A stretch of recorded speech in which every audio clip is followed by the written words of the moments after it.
ইউহিব্বুনা ইউহমাদু বিমা লাম ইয়াফআলু। মানুষের স্বভাব ভালো কাজ না করেও প্রশংসা পাইতে চায়। কতক্ষণ ভালো কাজ না করিও আমি কিছু ভালো কাজ করব না, অথচ তারপরে আমার যদি কেউ বদনাম করে আমার মেজাজ গরম হয়ে যায়। আমার ভালো করতে করবা চুরি, তোমারে সাধু কব কি রে? করবা ডাকাতি, তোমারে কিভাবে আমি দিনদার কব? পড়বা না নামাজ, তোমারে ভালো বলবো কি করে? কোন ঘরের মধ্যে বসে সুদিয়ে লেনদেন করছেন, কোন ঘরের মধ্যে ঘুষের লেনদেন করছেন, টোন মারছেন, মন মারছেন, রাস্তা মারছেন, খাল মারছেন, ভিজিএফ কার্ড মারছেন, পঙ্গু ভাতা বেশি খাইছেন, বয়স্ক ভাতা করতে যে টাকা খাইছেন, আমার সম্পর্কে কি বলে আমি জানি না। আল্লাহু আকবার। এমন একটা দিল তৈরি করেন, এমন একটা চোখ তৈরি করেন। আল্লাহ গায়েব হয়ে যায় নাই, আল্লাহ বুড়ো হয়ে যায় নাই, ফেরেশতারাও মরে যায় নাই। ওই ফেরেশতারা আছে, ব্যক্তি পার্থক্য হয়ে গেছে। তাদের যে দিল আর ইমান ছিল, আমার সেই দিল আর ইমান নাই। পর্দায়ে হাস্তি अगर सूजी बना रे ला इला, पर्दाए हस्ती अगर सूजी बना रे ला इला, आजमा बेपर्दा बिनी नूर इल्लल्लाह रा, आजमा बेपर्दा बिनी नूर इल्लल्लाह रा। শেষ রাত্রে উঠে যখন আপনি লা ইলাহা ইল্লাল্লাহর জিকির করবেন, এমন একটা মজা পাবেন যুবক। বিশ্ব সুন্দরী প্রিয়াঙ্কা চোপড়ার সাথে বছর ভরে গল্প করে যে মজা না পাইছো, এক রাত্রে আল্লাহর সাথে গল্প করে তার চেয়ে কোটি গুণ মজা পাবা। বিশ্বাস না হয় করে দেখো। প্রিয়াঙ্কা চোপড়ার সৃষ্টিকর্তা কে? প্রিয়াঙ্কা চোপড়া যদি এত সুন্দরী হতে পারে, মালিক কত সুন্দর। একটু ভাবলেই আল্লাহর সাথে প্রেম করতে সুবিধা হয়ে যাবে। এবার বুজুর্গ বলে পর্দায়ে হাস্তি अगर सूजी बना रे ला इला। আপনি যখন শেষ রাত্রে উঠে লা ইলাহা, তওবা করো। কোন সময় তওবা করো? যখন গুনাহ করার এনার্জি নাই। চেয়ারম্যান রানিং থাকা অবস্থায় যদি তওবা করে যে জাতির একটা পয়সা আমি নষ্ট করব না, তাহলে তওবা।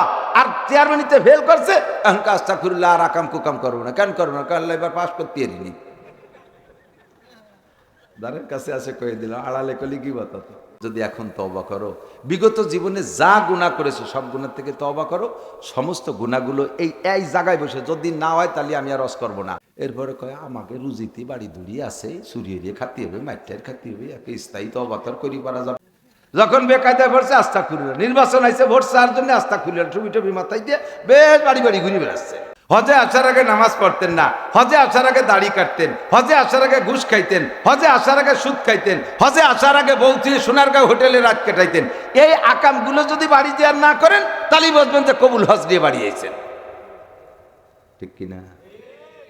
ওনরা কয় মাথা তো অনেকের নিচে হয়ে গেছে, নিচে হইয়া হাসতেছে, দিয়ে তল দিয়ে গাই দিল কি রে হুজুর, জাগা মতো আঘাত করছে। এরপরে গেছি শয়তান মারতে, শয়তান মারার কথা বোতল বেড়ে পাথর নিয়ে গেছে। তো এবার যে কটা মারার দরকার 3 দিন মারার পরে একজনের আধা বোতল রয়ে গেছে। কয় যে হুজুর এ কটা কি এরবো? আমি কই যে এ কটা বাড়ি নিয়ে যাও, যাই বাংলাদেশি শয়তানকে মারবা। বাংলাদেশে বহুত শয়তান রয়ে গেছে, এই কটার ওই জায়গাতে মারি দিবা। আমার হজ, আমার নামাজ, আমার রোজা, আমার যাকাত, আমার তিলাওয়াত, আমার জিকির, আমার তওবা কবুল হয়েছে, এর একটা প্রমাণ এভাবেই নিতে হবে। ফাউলাইকা ইউবাদদিলুল্লাহু সাইয়্যাতিহিম হাসানাত ওয়া কানাল্লাহু গফুরুর রহিমা। মারকাবে তওবা আদায়েব মারকাবাস বরফালাক্তা জাদাবা এক লাহজা পাস চুবারারান দাস পশিমানি আনিন আরশেলার জাদাজ আনিনুল মুজনিবিন। ও বান্দা, আল্লাহু আকবার। আমি আপনি যখন তওবা করে কাঁদে চোখের পানি ফেলাই, চোখ থেকে পানি বেরোনোর সাথে সাথে আল্লাহর আরশ থরথর করে কাঁপতে থাকে। আরশ বহনকারী 8 জন ফেরেশতারাতে 8টা খুঁটি আছে আরশের। এই খুঁটি থরথর করে কাঁপে, ছুটি যাওয়ার মতো। ওই ফেরেশতারা আল্লাহ খুঁটি কাঁপতেছে, একদিন তো কাঁপলো না। আল্লাহ কয় জমিনে আমার আব্দুল খালেক, আব্দুল মালেক, জামাল, কামাল, লালটু, বল্টু, জুয়েল, টুয়েল, টুলু, লুলু, ওরাই দুর্গা পূজায় গেছিল, ওই বাড়িতে লাড্ডু খাইয়ে এসে সে নাসির হুজুরির ওয়াজ শুনিয়ে ভয়তে কান্তি কান্তি চোখ দিয়ে পানি বার হয়ে গেছে। ওকে চোখের পানির কারণে কাঁপতেছে। আল্লাহ তাহলে কাঁপা সারবে না, কে এলি থামবে কিভাবে? কয় কি যে আমি যদি ওদের গুণে এই 8 জন ফেরেশতা সুপারিশ করে, আল্লাহ তোমার বান্দার গুনাহ মাফ করে দাও। আল্লাহ কয় ঠিক আছে মাফ করে দিলাম। আর আমার স্বভাব, আল্লাহ কয় আমার স্বভাব হলো কেউ যদি গুনাহ মাফ করে দেই, খালি মাফ পর্যন্ত শেষ না, গুনাহ মাফ করে দে ওই সংখ্যায় নেকিও দিয়ে দেই আবার। উলাইকা ইউবাদদিলুল্লাহ। আরে ভাই আর কি কব কন্ত দেখি? তাহলে আমাদেরকে কি গুনাহ থেকে তওবা করা দরকার? দরকার, পাক্কা দরকার। আল্লাহ কবুল করুক, বলেন আমিন। নামাজ পড়বো, রোজা রাখবো, রমজান পাইলে তৌফিক হলে হজ করবেন, হজে যাবেন তো? হজে যান, নিয়ত করেন, হজে যান। একবার যদি মক্কা মদিনা যাইতে পারেন, কম পক্ষে একটু উমরায় যান, নিয়ত করেন। কাবা ঘরটা যদি স্বচক্ষে একবার দেখে আসতে পারেন, বাংলাদেশে আসার পরে যতবার নামাজে দাঁড়াবেন আল্লাহু আকবার বলার সাথে সাথে ওই কাবা ঘরটা চোখের সামনে এসে বেশি পড়ে। কাবা ঘরের সেজদা দেই না। আমাকে অনেক হিন্দু ভাইরা কয় যে আমরা মূর্তির সেবা দেই আর তোমরা কাবা ঘরের সেবা দাও। আমরা কাবা ঘরের সেবা দেই না, আমরা সেবা দেই কাকে? সেজদা করি আল্লাহকে। বাস জাস্ট ওইটা আমাদের সামনে একটা নমুনা। আমার নবী বলছে, আল্লাহ বলছে, তাই সেদিক ফিরে আমরা নামাজ পড়ি, নইলে কাবা ঘরের আমরা কাবা ঘরের। হযরত ওমর রাদিয়াল্লাহু তাআলা একদিন কয়, ও কালো পাথর, তোমার মাছ পাইরো ভ্যালু নাই শোনা, তোমারে আমি জীবনে একটা চুমো দিতাম না। তোমার মতো বহু পাথর দিয়ে আমি অনেক কিছু বানাইয়া তাকে কাছে মোনাজাত করছি, ওরা আমার একটা পয়সা ফুটো ভাইও দেয়নি কোনোদিন। লাত, ওজ্জা, মানাত, হবল, দুর্গা, সরস্বতী, লক্ষ্মী, কালী কতটা বানাইয়া এই পাথর দিয়ে আমি তাকে সেবা দিছি, তারা আমার বাসটা ভাইও দেয় নেই, আমার কোনো বিপদে তারা দাঁড়াই নেই। কাজে সেই পাথরের চাইতে তুমি কোনো অংশে বেশ কম না। কালো পাথর তোরে আমি জীবনে চুমো দিতাম না, শুধু নবী চুমো দিছে তাই আমি দেই। কাবা ঘর তোমার কোনো ভ্যালু নাই, তুমি সাধারণ পাথরের তৈরি, তোমারে আমি সেজদা দিই। আমি সেজদা দেই কাকে? তোমার দিক ফিরে সেজদা দিতে বলছে আল্লাহ, তাই আমি তোর ফওয়াল্লি ওয়াজহাকা ইলা শাতরিল মসজিদিল হারাম, আল্লাহ তোমার দিক ফিরে সেজদা দিতে বলছে তাই দেই। বাকি ওই দিক কাবা ঘরটা চোখের সামনে দাঁড়াইলে মনে হয় যেন আমি আল্লাহকে দেখতেছি। এবার মুহররমের 1 তারিখে গেছি উমরায়, আল্লাহ শেষ রাত্রে তওব করছি, ফজরের নামাজ পড়ছি। একেবারে ইচ্ছা করলে প্রথম কাতারেই পড়তে পারতাম, সেকেন্ড কাতারে পড়ছি। দ্বিতীয় কাতারে কাবাঘর দেখি আর সেজদা দেই, কাবাঘর দেখি আর সেজদা দেই। যুবক, তুমি কি একটু যাবা শোনা, নাকি উড়াকান্দি যাবা? কোন জায়গা যাব? মক্কায় যাব, কারণ কাবা দেখতে যাব। মদিনায় রসুলের রওজার কাছে যে সালাম দেব, আসসালাতু আসসালামু আলাইকা ইয়া রাসূলুল্লাহ, আসসালাতু আসসালামু আলাইকা ইয়া হাবিবাল্লাহ, এই সালাম ওই জায়গায় যাইয়ে দেয়া জায়েজ, এই সালাম বাংলাদেশে বসে দেয়া জায়েজ না। ইয়া নবী সালাম আলাইকা, ইয়া রাসূল সালাম আলাইকা, ইয়া হাবিব সালাম আলাইকা, সালাওয়াতুল্লাহ আলাইকা। এই সালাম ওই জায়গায় যা দিয়ে যায়, বাংলাদেশে বসে দেওয়া যায় না, কারণ ওই জায়গায় রসুলের সামনে দাঁড়াইয়া এই পরাণ বলে এই সালামটা সেই জায়গায় যে দেব। রাজি আছেন ইনশাআল্লাহ? আল্লাহ সবাইকে তৌফিক দান করে, বলেন আমিন। আল্লাহ পাক বলেন, কুল হাল ইয়াস্তাবিল্লাযীনা ইয়ালামুনা ওয়াল্লাযীনা লা ইয়ালামুন ইন্নামা ইয়াতাযাক্কারু উলুল আলবাব। কষ্ট হয়ে গেছে? হইছে কষ্ট অনেকের, উঠা বসা হচ্ছে। আমার তো কষ্টের শেষ নেই, খাতিও পারি নে, ঘুমোতেও পারি নে, রাত ভরে এই উড়ে বেড়াই আর দিন ভরে মাদ্রাসা নিয়ে ব্যস্ত।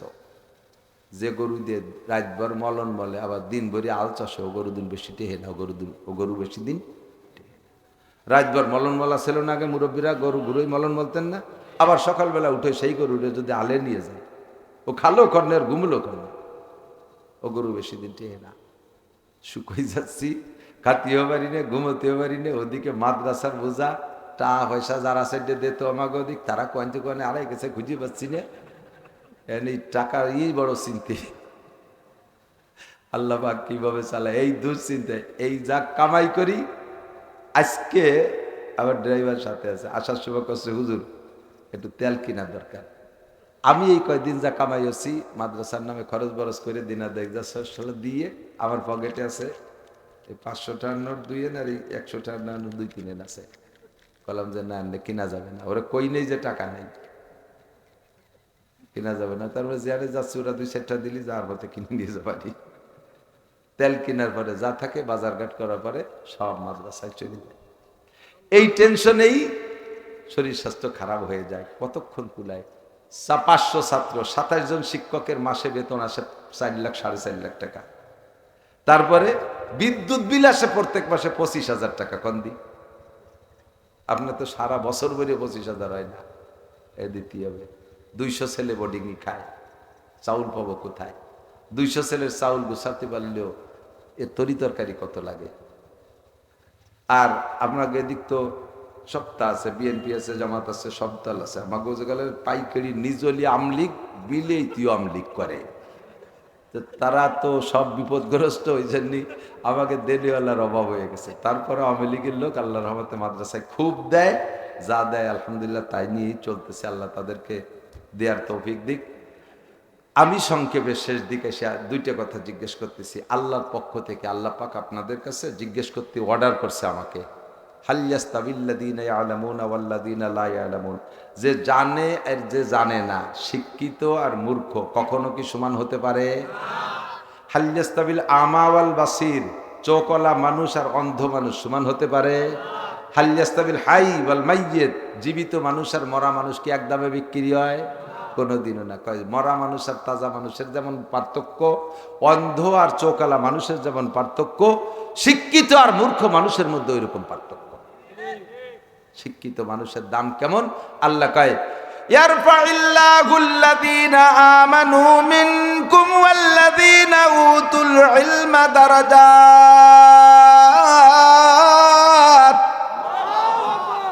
ঈমানদারদের মর্যাদা আর ঈমানের সাথে কোরআন হাদিসের শরীয়তের শিক্ষায় শিক্ষিত যারা, তাদের মর্যাদা সব চাইতে বেশি।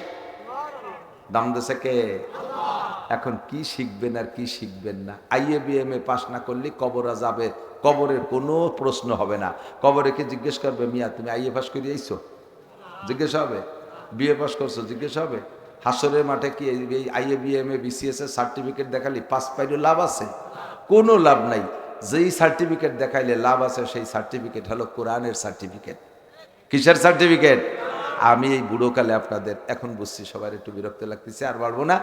এখন আমি এদিক তাকান, একটা কাজ করেন, যারা কোরআন শরীফ অশুদ্ধ দিয়ে নামাজ পড়তেছেন না, ইন্টারভিউ নিলে ধরা পড়ে যাবেন, একের পাইকারি ধরে। শতে একজন টেকবেন কিনা সন্দেহ আছে, শুদ্ধ করে কিরাত পড়তে পারবেন না। অশুদ্ধ কিরাত দিয়ে জীবন ভরে যত নামাজ পড়ছেন, ওই নামাজে কোনো বেনিফিট নাই। এক ওয়াক্ত নামাজ না পড়লেও যে পরিমাণ শাস্তি, অশুদ্ধ কিরাত দিয়ে নামাজ পড়লে সেই পরিমাণ শাস্তি, কিচ্ছু হয় না। কি করবো তাহলে? কি করব? সর্বনাশ করছে তো। কিরাত তো শুদ্ধ নাই। কে বাঁচার 2টা উপায়। একটা হলো, আমরা হানাফি মাযহাবের মুসল্লি, আমাদের মাযহাবের মাসালা হলো ইমামের পিছনে নামাজ পড়লে কিরাত পড়া লাগে না। তাহলে কিরাতের ভুলের কারণে যে মহাবিপদ ছিল, এটা ইমামের পিছনে জামাতে পড়লে তার থেকে বেঁচে গেলাম। এজন্য নামাজ পড়বো কোন জায়গা? 2 নম্বর, ফরজ নামাজ না সেভাবে এড়াইলাম, সুন্নত আর নফল পড়া লাগে না, সে জায়গা তো কিরাত লাগে, সে কিরাত ছাড়াও তো হবে না। কাজেই এখনই পাক্কা প্রতিজ্ঞা করেন, আগামীকাল থেকে একটা কায়দা সেপারা কিনে এলাকার ইমাম সাহেব অথবা মাদ্রাসার হুজুরির সাথে যোগাযোগ করে ডেলি 1 ঘন্টা কোরআন শুদ্ধ করার চেষ্টা করব। 1 ঘন্টা। এভাবে 61 দিন মেহনত করলে আপনি শুদ্ধ করে কোরআন শরীফ পড়া শিখে যাবেন। 61 দিন। আমার হাতে যা দেবে আমি নিয়ে যাবো মাদ্রাসা। আমার হাতে টাকা দেবেন বলে কেটা কেটা দিয়ে না, ভয় নাই, মাদ্রাসায় থুয়ে যাবেন, ভিতরে অবস্থা ভালো না। তো বাঁচার উপায় হলো, এখনই প্রতিজ্ঞা করেন যে আমি কালকে থেকে চেষ্টা করব কোরআন শরীফ পড়া শুদ্ধ করে না শিখে মরবো না। মরবো না তো আমার হাতে কি মরার নাকি? নিয়ত যে আমি মরার আগে কোরআন শরীফ পড়া শুদ্ধ করে শিখবই, আল্লাহ যদি আমার বাঁচায় রাখে। এই প্রতিজ্ঞা করে এই জায়গা থেকে যাবেন। ফজরের আগে যদি রাত্রি মরে যান, তাহলে পিছনের যত ভুল নামাজ পড়ছেন সব নামাজ শুদ্ধ করে খাতায় লিখে দেবে। এই হলো একটা অপশন খোলা। বাকি এর ভিতরে নিয়তের মধ্যে সিটারি হলি হবে না। নিয়ত তো নিয়তে আমি কোরআন শরীফ পড়া শিখবই। আর মা বোনদের উপায় কি? মহিলা মাদ্রাসায় ভর্তি করে দেবেন, মহিলা মাদ্রাসায় ভর্তি করে দেবেন, তারা কোরআন শরীফ শুদ্ধ করে পড়াশোনা। আমরা ঠকছি, আমাদের সময় অ্যাভেলেবেল মাদ্রাসা ছিল না। বুড়ো বাবারা সেই কথা বলবেন, এখন আর সেই কথা বলার কায়দা নাই। নুরানি বাচ্চারা যে সুন্দর লেখে, এই যে নুরানি মাদ্রাসা এত সুন্দর লেখে, আরবি, ইংরেজি, বাংলা, আইয়ের ছেলেরাও তাদের সাথে লিখে পারবে না, এত ফার্স্ট ক্লাস হাতের লেখা। সাথে নামাজের 60টি মাসালা, 40টি হাদিস তর্জমা সহ মুখস্থ করে, যত দোয়া আছে সব মুখস্থ। এই ছেলেটা এখান থেকে যদি 3 পর্যন্ত 3 বছর পড়ে হাই স্কুল কলেজে চলে যায়, ওই ছেলেটা বিসিএস ক্যাডার হলে তার আব্বার জানাজা সে পড়াইতে পারবে, অফিসার হয়ে এমপি মন্ত্রী হয়ে বাপের জানাজা পড়াইতে পারবে। এই সন্তান তৈরি করে নুরানি মাদ্রাসায়। সারা বাংলাদেশে কেজি স্কুল আর প্রাইমারি এলারা নুরানি এলাকার কাছে মাইর খেয়ে যাচ্ছে, কারণ দেখতেছে যে কেজি কিন্ডারগার্টেন প্রাইমারিতে যা পড়ায় সেই পড়াটা এরা পড়াচ্ছে অনেক উন্নত মানের, পাশাপাশি ওখানে গেলে কোরআন শিখতে পারে না, এ জায়গায় আসলে কোরআন কিতাব শিখতে পারে, কাজে ডবল লেখাপড়া এখানে হয়ে যাচ্ছে, বাচ্চা কাচ্চারা সব এদিক দিয়ে দিচ্ছে। প্রায় স্কুল এখন খালি হওয়ার পথে শূন্যের কোঠায় চলে যাচ্ছে। আমাদের বাচ্চাদেরকে আমরা শিখাবো যেন কিয়ামতে বাচ্চারা আমাদের নামে মামলা দিতে না পারে। আল্লাহ কবুল করুন, বলেন আমিন। আর তাআওয়ানু আলাল বিররি ওয়াত তাকওয়া, সর্ব হালাতে ভালো কাজে সাহায্য করে। যুবক হিন্দু ভাইরা আছে আসতে পারতে, তারা আমাদের সাথে অনেক সময় মাহফিলি বয়ান শোনে, ধন্যবাদ তাদেরকে, ধন্যবাদ। আল্লাহ যেন তাদেরকে হেদায়েত নসিব করে। আজকে আমাদের গোপালগঞ্জে 4টে খ্রিস্টান যুবক মুসলমান হয়েছে কলেমা পড়ে, কোনো প্রেশার না, তারা অনায়াসে ইসলাম দেখে পছন্দ করে ইসলাম গ্রহণ করছে। আল্লাহ, তো আমার হিন্দু ভাইরা আমাদের সাথে হয়তো বয়ান শুনতে আসবে, তাদের হিদায়াতের দোয়া করব, কিন্তু ওরা আমাদের সাথে মসজিদে যায় না নামাজ পড়তে, ঈদের নামাজ পড়তে যায় না, শবে বরাত শবে কদরে আসে না, আমাদের সাথে বিশ্ব ইজতেমায় যায় না, আমাদের সাথে হজ উমরা করতে যায় না, আমাদের সাথে গরুর গোশত খায় না। কাজেই তারা যদি আমাদের এই মূল ধর্মীয় প্রোগ্রামে না আসে, আমরা তাদের দুর্গা পূজা, সরস্বতী পূজা, লক্ষ্মী পূজা, কালী পূজায় যাবো কে? যাবেন যাবেন যাবেন? কখনো যাবেন না। ওই জায়গায় যে গণনা হয়, গণনার মধ্যে আপনার নাম লিস্টি হয়ে যাবে, ওই খাতা ধরে দোজকে দেবে, সাথে সাথে আপনারও দিয়ে দেবে। আল্লাহ বাঁচাক, বলেন আমিন। তারা যদি মসজিদ মাদ্রাসায় দান করে, অমুসলমানরা নেওয়া যাবে, উদ্দেশ্য যদি ভালো হয়। উদ্দেশ্য ভালো কি? নেকির আশা, হ্যাঁ নেকি পুণ্যের আশা, এই আশায় যদি দান করে, ওই টাকাটা নেবেন, মসজিদ মাদ্রাসায় খরচ করবেন, কোনো দোষ নাই। দোয়া করবেন আল্লাহ যেন তার এই টাকার বিনিময়ে হিদায়াত নসিব করে। হযরত ওমর কয়, হুজুর আমরা তো কাফের থাকতেও কিছু ভালো কাজ করতাম, তার বিনিময়ে আল্লাহ কিছু দেবে না? হুজুর বললেন, তার বিনিময় তো পাইয়ে গেছো। কয় কি পাইছি? কয় সেই ভালো কাজের বিনিময়ে ঈমান পাইছো, সেই ভালো কাজের বিনিময়ে। কাজেই হিন্দুরা পয়সা দিলে ফেরত দেবেন না, নেবেন ওই টাকা নিয়ে। যদি তার উদ্দেশ্য হয় যে এই হুজুরকে 1 লাখ টাকা দিয়ে এই হুজুরকে দুর্বল করে ফেলবো, তারপরে হুজুরকে যা কবো তাই শুনবে, ওই টাকা নেবেন না, ওই টাকা নেওয়া যাবে না। কথা কি বুঝছেন? এবার তাদের কোনো ধর্মীয় প্রোগ্রামে একটি পয়সাও টাকা দেবেন না। এমনি আসুক করা ফকির হিন্দু, মুসলমান ফকির আর হিন্দু ফকির একসাথে হয়েছে, মুসলমানদের 5 টাকা দেবেন, হিন্দুডারে 10 টাকা দেবেন, তাতে নেকি হবে বেশি, কোনো সমস্যা নাই। কিন্তু তাদের ধর্মীয় প্রোগ্রামে করে সাহায্য করা যাবে না। ধর্মীয় প্রাতিষ্ঠানিক কাজ হবে মুসলমানদের, মসজিদ মাদ্রাসা, ধর্মীয় যে কাজগুলো আছে এখানে। আল্লাহ পাক বলেন, তাআওয়ানু আলাল বিররি ওয়াত তাকওয়া ওয়ালা তাআওয়ানু আলাল ইসমি ওয়াল উদওয়ান। কখনো গুনার কাজে একে অপরকে সাহায্য করো না, নেকির কাজে সাহায্য করো। আমি আপনাদের কাছে শেষ বেলায় প্রার্থনা করি, হজ উমরা করার নিয়ত করেছেন, আমি দোয়া করব যাদেরকে আল্লাহ তাআলা কবুল করেন তারা যেন হজ উমরায় যায়। তো এই উপলক্ষে আপনি হজের একটা বুকিং, উমরার একটা বুকিং উপলক্ষে মাদ্রাসায় কিছু সাহায্য এখানে জমা দেন, হুজুররা আপনার জন্য দোয়া করবে, বাকি টাকা আল্লাহ জোগাড় করে দেবে, বাকি টাকা আল্লাহ জোগাড় করে দেবে, হজ উমরার টাকা জোগাড় করে দেবে। এমন কোন আল্লাহর বান্দা থাকলে, হুজুর বলছে আমার কাছেও বলে নাকি অনেকে দেওয়ার অপেক্ষা করতেছেন, আমি দোয়া করবো, আসেন আমার কাছে 100, 200, 500, 50 টাকা, মানে 1000 টাকা, যার কাছে যেমন আছে, যদি দেওয়ার মতো থাকে, শেষ বেলা হজের